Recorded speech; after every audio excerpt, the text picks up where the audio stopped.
Hello, this is Virago. Today we're going to go over our Perkins processes. This is from a webinar that we did on September 24th of 2025. Your key resources as a subrecipient of the Perkins grant is our Perkins subrecipient handbook, and you can find this by clicking this link, which will take you to the educator portal where you can download the subrecipient handbook, or you can go onto our website and then click the button for the educator portal. And this contains a wealth of information about Perkins. It has a schedule for all of the Perkins deadlines, and it has extensive information on about everything you need to know. So if you have a question, it's likely answered within the handbook. Learning targets for today are as follows. We're going to go over some FY26 Perkins administrative updates. This includes our performance improvement plans, which you should be familiar with as you have already filled out your CLNA and submitted your Perkins application. We're also going to go over how to submit a project modification for an approved application. And we will also discuss the new reimbursement request process that we are initiating starting this year. And then for some FY26 Perkins administrative next steps, these are just some reminders for you to keep in mind as you go throughout the year. Submit your reimbursement requests quarterly, sign up for our Top 10 Tuesday newsletter, and review the FY26 Perkins deadlines on the IDCTE website. This is a screenshot of the typical email that you will receive from our Perkins director, Jennifer Pope, which includes your grant subaward notification as well as your approved application. These are the two documents that you're going to reference throughout the year. The approved application shows all of the funds you've requested as well as the CLNA information you've given out, and it will always be in this email. There's also a PDF document that has your letter. Both the letter and the body of this email contain very important information, so please review those. Again, if you have a question about this process, it's likely covered within this email. Every fiscal year, 12 LEAs are selected for subrecipient monitoring. Each LEA will receive a Perkins v. Programmatic Monitoring Review, and a Methods of Administration Review. If your LEA is selected, then you will receive more information on this process. So what is Perkins v? Perkins v is funding that is used to improve and enhance CTE programs through the use of projects. Now, these projects are required to focus on meeting the needs that are identified within your Comprehensive Local Needs Assessment, your CLNA, which is submitted prior to your yearly application. So the needs identified in the CLNA are what the Perkins funds are meant to be used for, and student performance measures the overall success of funding. So we will look at how well your students are performing across demographics, across programs, and that will allow us to determine how well you are using the funding and whether or not it is helping you to reach your goals. Now, this is a breakdown of the CLNA's multiple components. Your CLNA consists of several parts, two of which, Part A, Student Performance, with Part A, New Performance Improvement Plan, and Part E, Equal Access, you are required to update annually prior to submitting your Perkins application. So those are separate from the other parts, which are not required to be submitted at this deadline, but the other parts should be periodically and regularly updated as you observe the use of funding and the impact it's having on your student and your school. And those include Part B1, Size, Scope, and Quality, Part B2, Industry and Occupation Alignment, Part C, Program of Study Implementation, and Part D, Recruitment, Retention, and Training of Qualified CTE Personnel. In addition to these parts, you should also be regularly meeting with your stakeholders and uploading information within your CLNA to prove that you're having those meetings with stakeholders, which will inform what changes you implement within your CTE programs. Performance improvement plans are a new feature of the CLNA that you are required to fill out when one of your state-determined performance levels drops below the state-determined goal. So this was submitted on your CLNA prior to you submitting your FY26 Perkins application. And if you keep an eye on the communications from our office, like the leadership update or the Top 10 Tuesday email, we will be hosting future webinars on how to improve student performance. These are our secondary performance measures. If you fall behind on any of these measures, you are then required to fill out a performance improvement plan for that measure. Are our post-secondary performance measures, which you are also required to fill out a performance improvement plan if you fall behind on any of these measures. Now that we are done looking at the CLNA, we're going to talk about our reimbursement request process as well as how to request a project modification. So you may need to request a product modification if you anticipated that an item would cost a certain amount and in fact it ended up being much lower, and now you have some leftover funding that you want to use in another area. This is allowable as long as you request to modify the project first. And please note that post-secondary institutions cannot move their funding across different sources. For example, non-traditional funding cannot be moved out of that bucket into the local distribution. And to make a request, you need the authorized agent to sign and write an email that will be sent to our Perkins email. The most common project modification request is a transfer between line items. So say, for example, you want to move some money from Project 1 travel to Project 1 supplies. It's staying within the project. If that money is less than 10% of the approved project budget, so if your project budget is $22,000, and the amount that you want to move is $2,000, you can do that without submitting a project modification request, as long as you are not moving money to or from salaries, benefits, or equipment purchases. If you want to do that, even if it's less than 10%, you still have to submit a project modification request. And if you are moving between other categories and it is over 10%, you just have to write out an email and have your authorized agent sign it and send it to the Perkins email. After I go through the three types of project modifications, I'll have a sample email so you can see the kind of language that we want you to use. If you want to transfer between projects, so transferring from Project 1 to Project 2, you need to outline which projects as well as which categories. So make sure you let us know Project 1 travel to Project 2 supplies. And again, have an authorized agent sign your email and send it to our Perkins email address.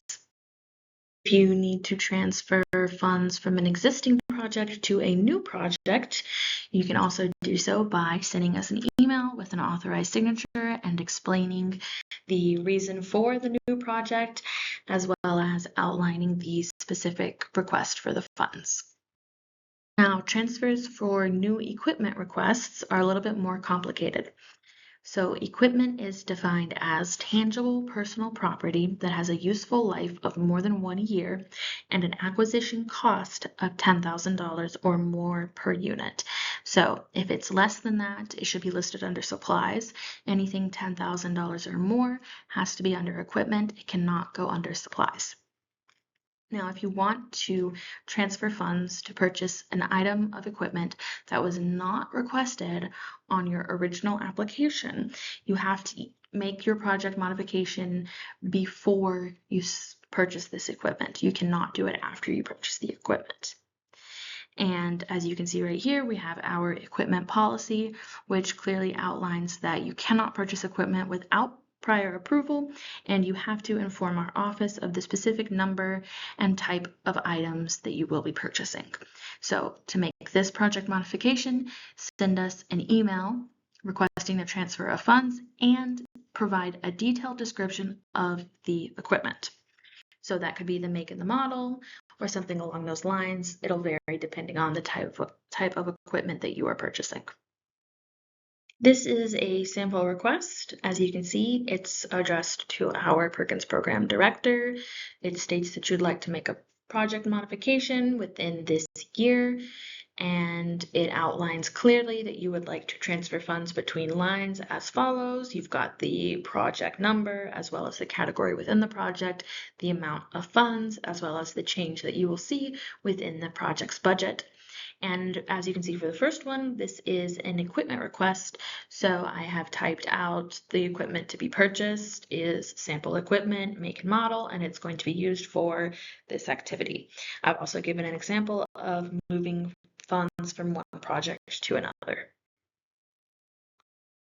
Now, moving on to reimbursement requests, starting in FY26, we are now using an automated reimbursement request process through JotForm, which will allow both our office and your office to keep better track of your reimbursement requests. So this link will take you to that form. You can click on that and click through it. But in the training following this, I have provided screenshots of each part of the form, and I'm going to break down for you what you need to do when you need to submit a reimbursement request. Reimbursement requests must be submitted quarterly, and the final reimbursement request must be submitted by Friday, June 5th of 2026. You are more than welcome to submit requests at more regular intervals, like monthly. Reimbursement requests received after that final June 5th deadline may be applied against the following year's award amount if allowable and with prior approval from our IDCTE office. Okay, so for filling out the form, the first thing you will do is select your LEA consortium or technical college. The drop-down menu starts with our 6 technical colleges arranged in alphabetical order, and then all of our LEA and consortiums are listed with their district number first. So you will find that based on the district number, so in numerical order. Then after that, you're going to fill out your name, so the person who's filling out the form, your name, your email, and your position at your institution. This question is for our technical colleges only, so you can go ahead and skip ahead if you're a secondary institution. So once you select one of the 6 colleges, this question will appear on the form that asks you to define if this is a local distribution / reserve request or a non-traditional request. These 2 fundings are pulled out of different buckets, so you have to submit those requests separately. So if you're sitting down and you have both local money to request and non-traditional money to request, you're going to go through the form, do all of your local projects and your reserve projects, hit submit, and then start over, select non-traditional, and do your non-traditional project. Those have to be kept separately because the money comes from separate pots.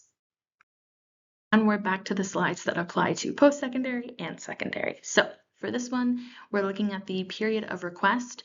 So this is going to be the period in which the funds were used. So if you are submitting quarterly, as you should be, you can put September 1st to October 31st. However, your quarters fall, or let's say you are submitting monthly, you put the first day of the month to the last day of the month.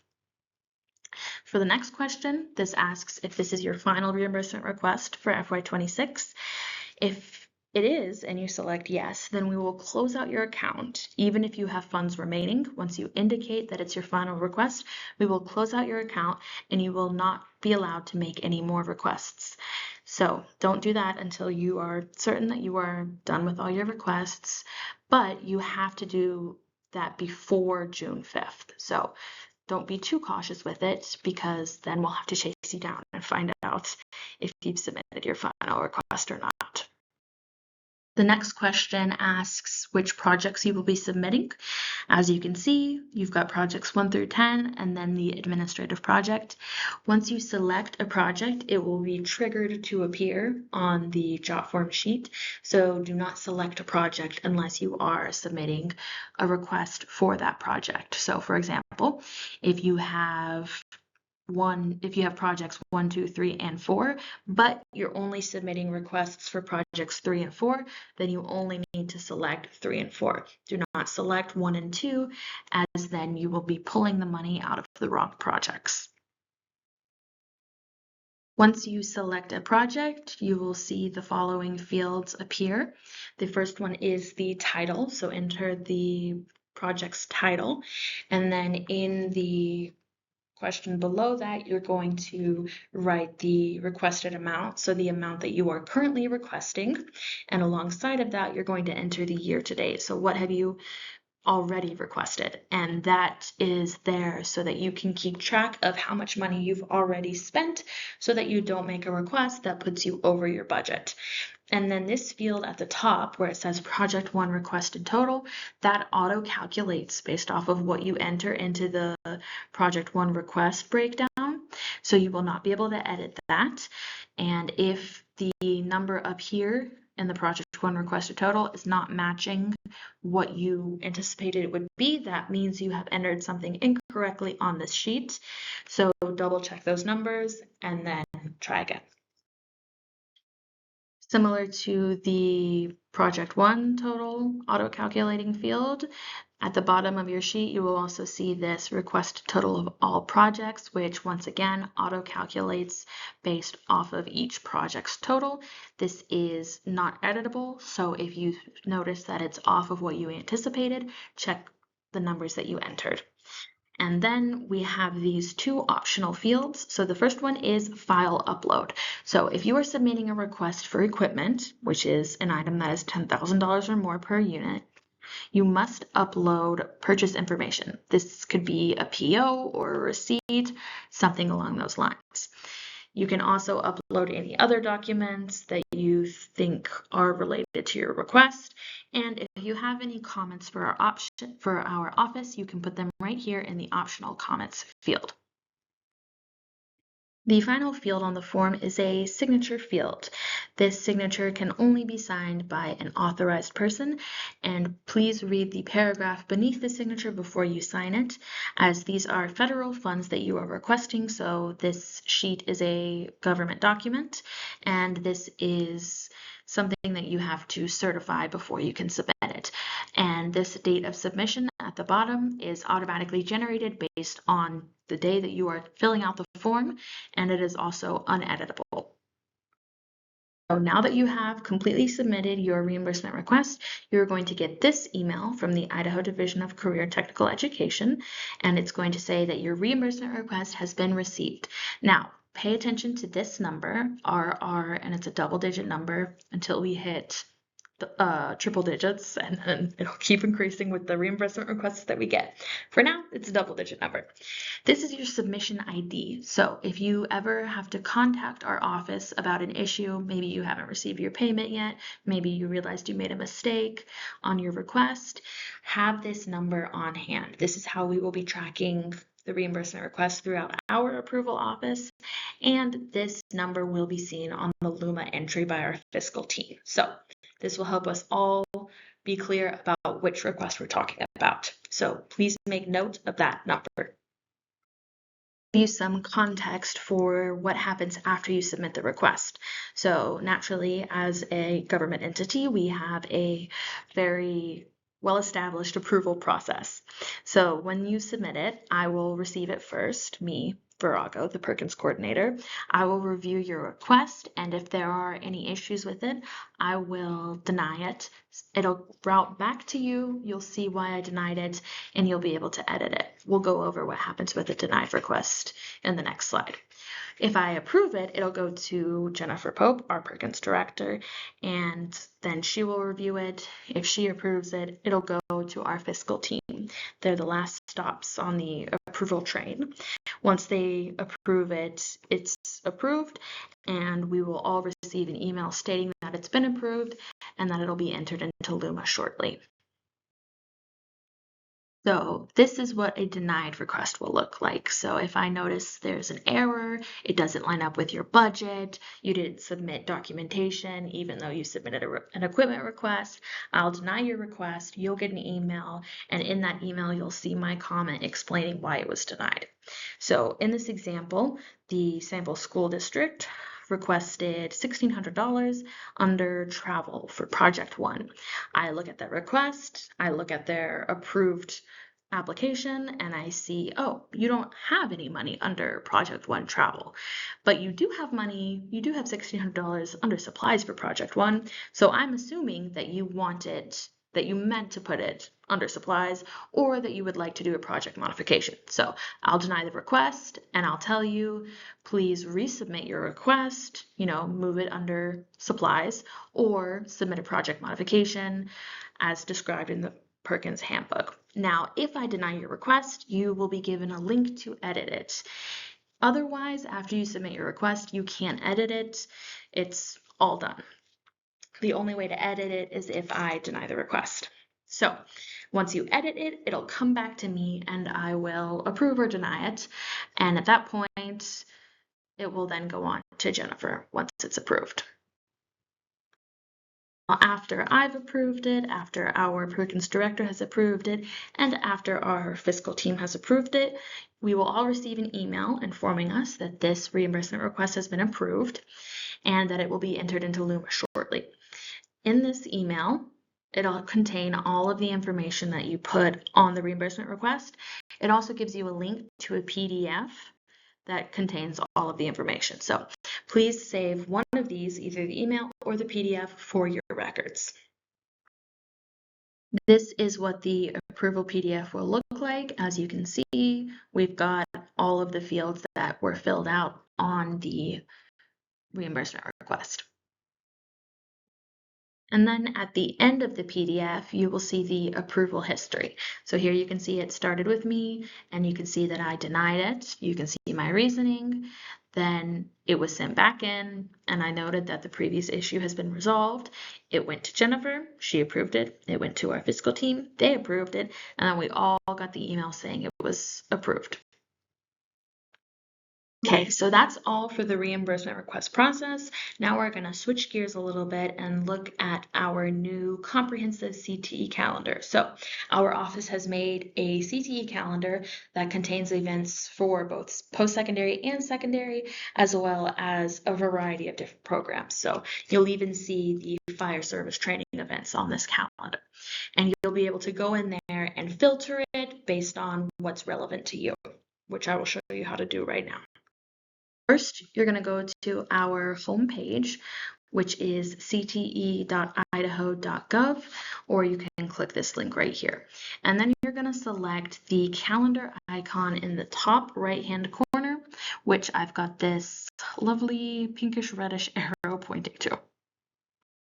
Once you click on the calendar icon, it will take you to this page and you will see all of the events. In this screenshot, I've already filtered them. So to filter them, you will select topic, and that will show you a menu that contains the option Perkins. And if you click on that, you'll see all of the Perkins deadlines. If you are interested in something else, you can go to audience, filter it by post-secondary or secondary, or even city if you're looking for events specifically happening in your city. And just a note, you'll see that there are, we've got right here a November 1st deadline for reimbursement requests and a February 1st deadline for reimbursement requests. We put these on the calendar to remind you to submit your requests quarterly, but if your school schedule differs than these quarterly requirements, you can submit according to your school schedule, or if you're submitting more frequently, you don't need to worry about these. But keep this in mind as a reminder that you do need to submit quarterly.